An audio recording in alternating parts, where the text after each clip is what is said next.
IBPS অর্থাৎ banking এর বিভিন্ন পরীক্ষার জন্য যারা প্রিপারেশন নিচ্ছ, বিশেষ করে আইবিপিএস পিও, বলে রাখি আইবিপিএস পিওর কাট অফ নিয়ে বহু জায়গায় বহু ভিডিও ইতিমধ্যে তোমরা দেখে ফেলেছো। তো কাট অফ নিয়ে সঠিক তথ্য বা কাট অফ এক্স্যাক্টলি কেমন যায়, কি হতে পারে 2026 সালেও, সেই সমস্ত নিয়ে ডিটেলস আলোচনা করবো এই ভিডিওর মাধ্যমে। যদি তুমি আইবিপিএস পিওর পরীক্ষার্থী হয়ে থাকো, ব্যাংকের একটা চাকরি তোমার জীবনের স্বপ্ন হয়ে থাকে, তাহলে এই ভিডিওটা একেবারেই স্কিপ করবে না, প্রথম থেকে শেষ পর্যন্ত দেখতে থাকো। তোমার সামনের রোডম্যাপ, তোমার সামনের স্ট্র্যাটেজি একেবারেই ক্লিয়ার হয়ে যাবে। তুমি যদি আইবিপিএস পিওর প্রথম পরীক্ষার্থী হও বা প্রথম দেবে বলে ভাবছো, এরকম শুরু করতে চাইছো, তাহলে অবশ্যই এই ভিডিওটা আগে দেখে নাও প্রথম থেকে শেষ পর্যন্ত। তাহলেও তুমি তোমার নিজের যে রাস্তায় চলতে চলেছো সেটা তোমার কাছে একেবারে পরিষ্কার হয়ে যাবে। চলো, hello everyone, welcome to BSSCI banking. BSSCI banking YouTube চ্যানেলে তোমাদের সকলকে স্বাগত জানাই।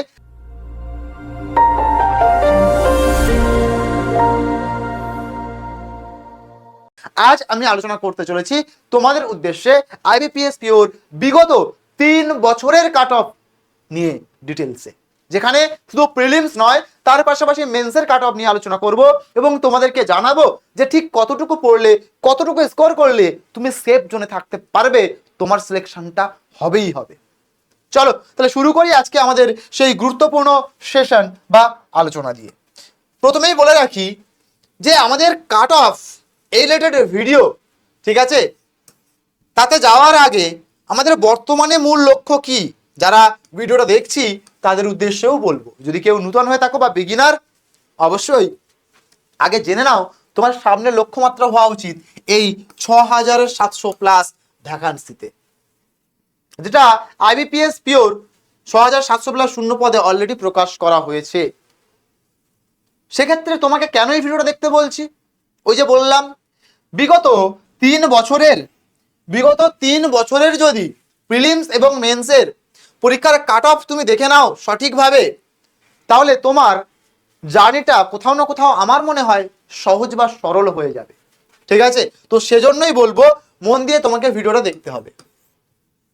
পরীক্ষার সবচেয়ে যে দুটি কঠিন জায়গা বা বন্ধন বা শক্ত সারফেস, সেটা কি, একটা হচ্ছে ওভারঅল কাট অফ আর একটা হচ্ছে সেকশনাল কাট অফ।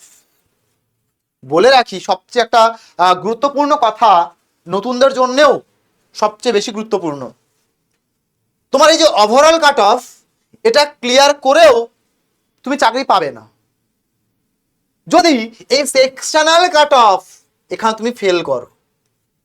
তার মানে একটা সেকশনাল কাট অফ যদি বা একটা সেকশনাল কাট অফে তুমি যদি কাট অফ ক্লিয়ার করতে না পারো, এই ওভারঅল কাট অফ ক্লিয়ার করার কোনো দাম নেই। তার মানে ব্যাপারটা কি দাঁড়ালো, সেকশনাল যদি আমি কাট অফ ক্লিয়ার না করতে পারি বা ফেল করি, ওভারঅল সব জিরো, অর্থাৎ ফেল। প্রথম জায়গা এটা। দ্বিতীয় পয়েন্ট স্যার, দ্বিতীয় বিষয়টা কি স্যার, স্যার প্রিলিমসের বা কাট অফ কত যায়, যেটা আমাকে ধোঁয়াশা থেকে বের করে আনবে বা আমাকে যে কাট অফ ক্লিয়ার রাস্তাটা আরো সহজ করবে।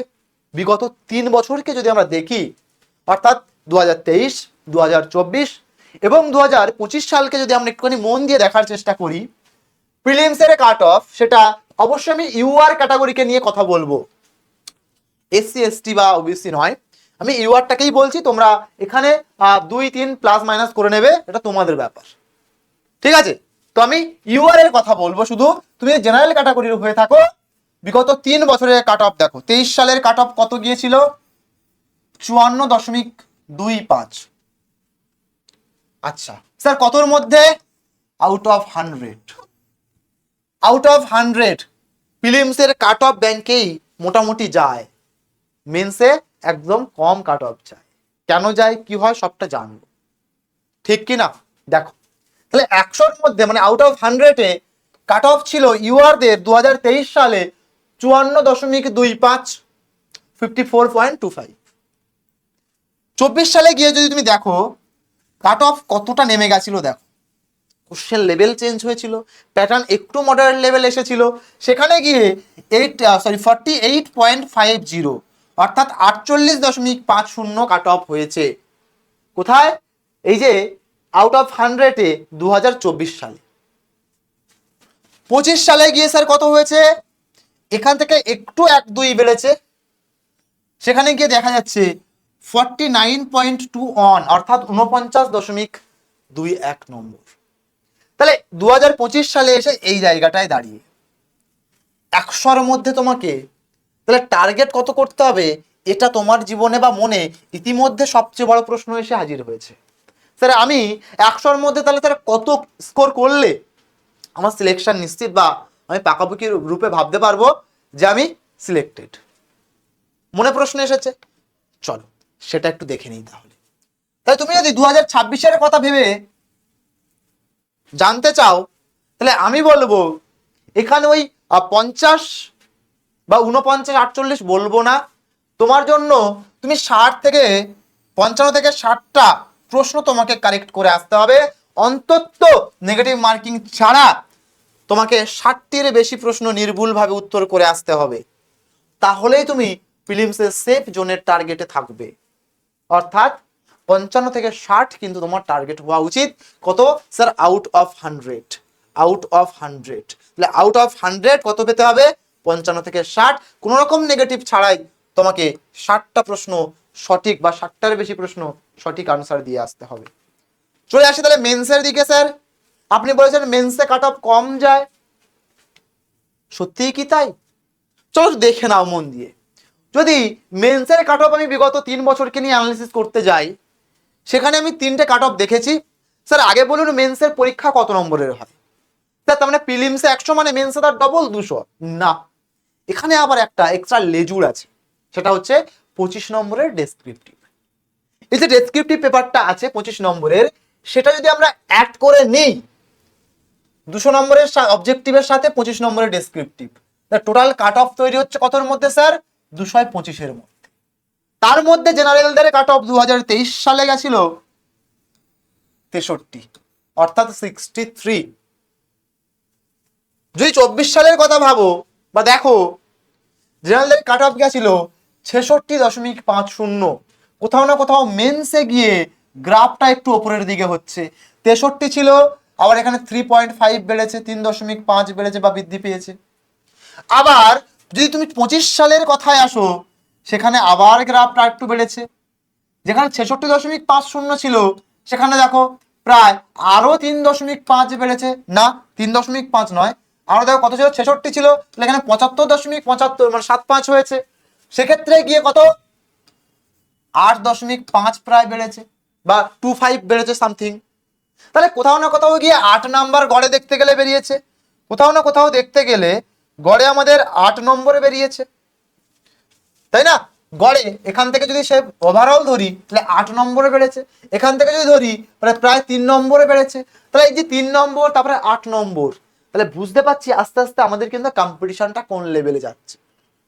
তাহলে একটু যদি মন দিয়ে আরো খেয়াল করে দেখি, 225-এর মধ্যে 63 পেয়ে 23 সালে সিলেকশন পেয়েছে স্টুডেন্ট, 24 সালে গিয়ে 66 পেয়ে বা 67 পেয়ে সিলেকশনে পেয়েছে, কিন্তু 25 সালে এসে কোথাও না কোথাও গিয়ে সেইটা 75 পেয়ে বা 76 পেয়ে কাট অফ ক্লিয়ার করছে। তাই তোমার আবারও সেই মনে সবচেয়ে বড় প্রশ্ন, তাহলে এবারে কাট অফ কত যেতে পারে? আমি তাহলে আমার টার্গেট কত রাখবো যাতে আমি ভাববো আমি সেফ জোনে আছি? এবারে টার্গেট ওই আর 75-76 নয়, 60-65 নয়, তোমার এবারে টার্গেট রাখা উচিত 85 অর্থাৎ 85 মার্কসের। তুমি এই 85 নম্বর তোমার টার্গেট করে রাখতে পারো, শুধু এই কাট অফ ক্লিয়ার নয়, তুমি ওই চূড়ান্ত মেরিট লিস্টে তোমার জায়গা পাকাপাকি করে নিতে পারবে। তাহলে কি করতে হবে? চূড়ান্ত মেরিট লিস্টে যদি তোমার জায়গা পাকাপাকি করতে হয় এবং ইন্টারভিউতে কল পেতে হয়, তাহলে অত্যন্ত 85 অর্থাৎ 85% বা 85 নম্বর আদার স্কোর পেতে হবে। আর সেই 85 নম্বর পাওয়ার মতো করে মেন্সের প্রিপারেশন তোমাকে নিতে হবে। আউট অফ 225 ক্লিয়ার করতে পারলাম? পরবর্তীতে যাই। পরবর্তীতে একটু দেখি স্যার, তাহলে শুধু কি আপনি এই জেনারেলদেরকে বলবেন, বাকি এসসি এসটি ক্যাটাগরিগুলো একটু বলে দিন, তাহলে আমাদের বুঝতে সুবিধা হয়। নাহলে আমরা এসসি এসটি ক্যাটাগরি আমরা তাহলে কি ভাববো বা আমাদের কাট অফ কত যায় আমি বুঝবো কি করে? দেখে নাও, জেনারেলে তো অলরেডি বলে দিয়েছি 49.21, 75.75 হচ্ছে মেন্সে, ইডব্লিউএস এর 49.21, মেন্সে দেখো 72.50। এখানে কোনো রকম যেহেতু ব্যাংকিং পরীক্ষা, এখানে কাট অফ খুব যে ওঠানামা বা কম বেশি হয় না, ঠিক আছে। এসসি এসটি দেখো, এসসি 45.96, দেখো খুব 2-3-4 কম বেশি কম বেশি কম বেশি, ঠিক আছে। এখানে দেখো 59 মেন্সে গিয়ে, এসটিদের 40.96, মেন্সে গিয়ে 51.75। তাহলে তুমি মাথায় রাখতে হবে একটা জিনিস, এই যে জেনারেল আর ওবিসি, জেনারেল আর ওবিসি আর ইডব্লিউএস, এই তিনটে জিনিসকে ভালো করে খেয়াল কর। কোথাও না কোথাও গিয়ে জেনারেল ওবিসির ক্ষেত্রে 49.21 ছিল ফিলিমসে কাট অফ, আবার 49.21 ফিলিমসে কাট অফ ইডব্লিউএস এও গিয়ে। তাহলে এই তিনটে ক্যাটাগরির কাট অফ কোথাও না কোথাও গিয়ে একই থাকে, অর্থাৎ এই তিনটে ক্যাটাগরি প্রায় সেম থাকে, ঠিক আছে। তো এটা আমাদের কিন্তু একটুখানি মাথায় রেখে চলতে হবে।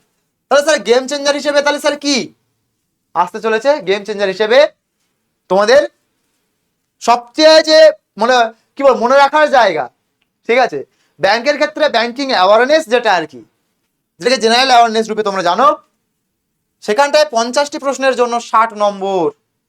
গেম চেঞ্জার দেখো ভালো করে, ওয়েটেজটাকে খেয়াল করো, ম্যাথে 60 নম্বর। তাহলে কোথাও না কোথাও গিয়ে আমাদের এই যে প্রস্তুতি নিতে গিয়ে জিএ আর কোয়ান্ট, অর্থাৎ জেনারেল অ্যাওয়ারনেস অর্থাৎ ব্যাংকিং অ্যাওয়ারনেস আর কোয়ান্ট অর্থাৎ ম্যাথ দান মেরে দিচ্ছে। যেখানটায় ইংলিশ অনেকটা কম নম্বর রাখা হয়েছে, মাত্র কমিয়ে 20 নম্বর রাখা হয়েছে ইংলিশে। আশা করছি ব্যাপারটাকে বোঝাতে পারছি বা বিষয়টাকে দেখাতে পারছি। তাহলে ওয়েটেজ যদি দেখি, কাট অফ যদি তোমাকে ক্লিয়ার করতে হয়, ফোকাস করতে হবে 60 নম্বর যে তোমার জেনারেল অ্যাওয়ারনেস বা ব্যাংকিং অ্যাওয়ারনেস আছে তার উপরে। কোশ্চেনের প্যাটার্ন, কোশ্চেন লেভেল, প্রিভিয়াস প্রশ্নগুলোকে দেখে জাজ করে সেই প্যাটার্নে সেই লেভেলে প্রিপারেশন নিতে হবে, না হলে কিন্তু হবে না। এখানে শুধুমাত্র ব্যাংকিং এর কারেন্ট অ্যাফেয়ার্স পড়ে নেবো হয়ে যাবে এরকমটা নয়, ডিজিটাল ব্যাংকিং এবং ফিনান্সিয়াল অ্যাওয়ারনেসের উপর জোর দিয়ে পড়তে হবে। এইগুলো থেকেই পরীক্ষায় প্রশ্ন আসবে, সেজন্যই এটাতে বেশি করে গুরুত্ব দেওয়া হয়েছে। যেহেতু সেকশনাল কাট অফ মাত্র 2 থেকে 3 নম্বর পর্যন্ত নেমে গেছে, তাই প্রশ্নের চরম কঠিন মান নির্দেশ করে, অর্থাৎ প্রশ্ন ওই জন্যই কঠিন হয়েছে। আর ওটাই বলেছিলাম প্রথমে, তুমি সেকশনাল কাট অফ ফেল করো তাহলে ওভারঅল কাট অফের কোনো মূল্য নেই। বুঝতে পারলাম কি বললাম? এই জন্যই প্রথমে কিন্তু বলেছিলাম। তাহলে আমাকে কি করতে হবে স্যার? আমাকে সবকিছু প্যারালালি নিয়ে এগোতে হবে। যে ব্যাংকিং এ যখন তুমি পরীক্ষা দিচ্ছ, যে তোমার স্ট্রং জোন সেটাকেও নিয়ে এগোতে হবে, যেমন ভাবে উইক জোন সেটাকে একসাথে নিয়ে এগোতে হবে। বুঝতে পারলাম? চল, এটা মাথায় রাখবো। গোল্ডেন রুল কি স্যার? দুর্বল বিষয়কে উন্নত করার পাশাপাশি কোনো সাবজেক্ট স্ট্রং সাবজেক্টকেও কিছুতেই অবহেলা করা যাবে না, অলরেডি আমি বলে দিয়েছি। যারা ইতিমধ্যে কিসে আছো স্যার? আমরা এইবারেই পরীক্ষা দিয়েছি, অর্থাৎ চূড়ান্ত বর্ষে আছি, তোমাদের উদ্দেশ্যে বলে রাখি 21শে জুলাইয়ের মধ্যে তোমাদের যদি রেজাল্ট তোমরা পেয়ে যাও বা ফাইনাল রেজাল্ট পেয়ে যাও, তোমরা তাহলে আবেদন করতে পারবে। ঠিক আছে, তোমরা তাহলে আবেদন করতে পারবে সামনের পরীক্ষাটার জন্য। ওকে, তাহলে এই ছিল তোমাদের মোটামুটি ডিটেলসের ভিডিও। তবে এটুকু বলে রাখি, banking foundation batch already launch হয়ে গেছে। যারা সামনের ওই 6700কে টার্গেট করছো, নিজের সিট পাকাপাকি করতে চাইছো ব্যাংকিং সেক্টরে, তারা আমার সাথে এই নম্বরে যোগাযোগ করতে ভুলো না, 7890099734। আবারও বলছি 7890099734, এই নম্বরে আমার সাথে যোগাযোগ করতে ভুলো না। এই ব্যাচে এনরোল করে নিও, কারণ এটা 10ই জুলাই থেকে 10th জুলাই থেকে কিন্তু ব্যাচটা ক্লাস শুরু হয়ে যাচ্ছে। সম্পূর্ণ বাংলা ভাষায় তুমি যদি প্রিপারেশন নিতে চাও ব্যাংকিং এর, তাহলে এই হচ্ছে তোমার সেই সুযোগ। কমপ্লিট সিলেবাস, পিওয়াইকিউ অ্যানালিসিস, তার সাথে থাকছে তোমাদের 150 ঘন্টার লাইভ ক্লাস, সিলেবাস পিওয়াইকিউ এর সাথে chapter wise mock test, doubt clearing class, study material, sectional mock test আর recorded class. Sectional mock test কতটা গুরুত্বপূর্ণ আশা করছি তোমরা বুঝে গেছো এই ভিডিওর মাধ্যমে। ঠিক আছে, প্লে স্টোর থেকে ডাউনলোড করো বিএসএস ডিজিটাল লার্নিং অ্যাপ। কোনো রকম অসুবিধা হলে ফোন করো, আমাকে ফোন করতে ভুলো না 7890099734 এই নম্বরে। আর যদি ম্যাক্সিমাম ডিসকাউন্ট পেতে চাও ব্যাচ পারচেস করতে গিয়ে, কুপন কোড ইউজ করতে ভুলো না YT115 এই কুপন কোডটা ইউজ করো সবচেয়ে বেশি ডিসকাউন্ট পাওয়ার জন্য। ঠিক আছে, অনেক বেশি ডিসকাউন্ট তুমি পেয়ে যাবে। প্রথমে অ্যাপটা ইনস্টল করে ফ্রি ক্লাস করে দেখো, যদি ভালো লাগে পেড কোর্সে চলে এসো, আমি তো আছি, যোগাযোগ করে নিও আমার সাথে। ঠিক আছে, তো আজ এই ভিডিওর মাধ্যমে এটুকুই রাখবো। ঠিক আছে, সবাই ভিডিওটা অবশ্যই ভালো লেগে থাকলে একটু লাইক করে দিও। তোমরা যে ধোঁয়াশার মধ্যে ছিলে, আশা করি সেখান থেকে বেরিয়ে আসতে পেরেছো। কমেন্ট সেকশনে জানাতে ভুলো না এই ডাউটটা তোমাদের কার কার ছিল। আর তোমরা যদি প্রিভিয়াস পরীক্ষা দিয়ে থাকো বা কোনো বা এই কারা কারা এই টার্গেট করছো এই পরীক্ষাটাকে, তারা কমেন্ট সেকশনে লিখো, স্যার আমি প্রিপারেশন নিতে চাই, আমি প্রিপারেশন নিতে চাই, এবারেই একটা ব্যাংকের চাকরি পেতে চাই। ওকে, ভিডিওটা ভালো লাগলে শেয়ার করে দিও, কমেন্ট করে জানিও, subscribe now and press the bell icon for more notification and classes. দেখা হচ্ছে পরবর্তী কোনো ক্লাস বা ভিডিওর মাধ্যমে। Till then bye bye, stay happy, stay healthy, thank you so much, wish you all the best, thank you all.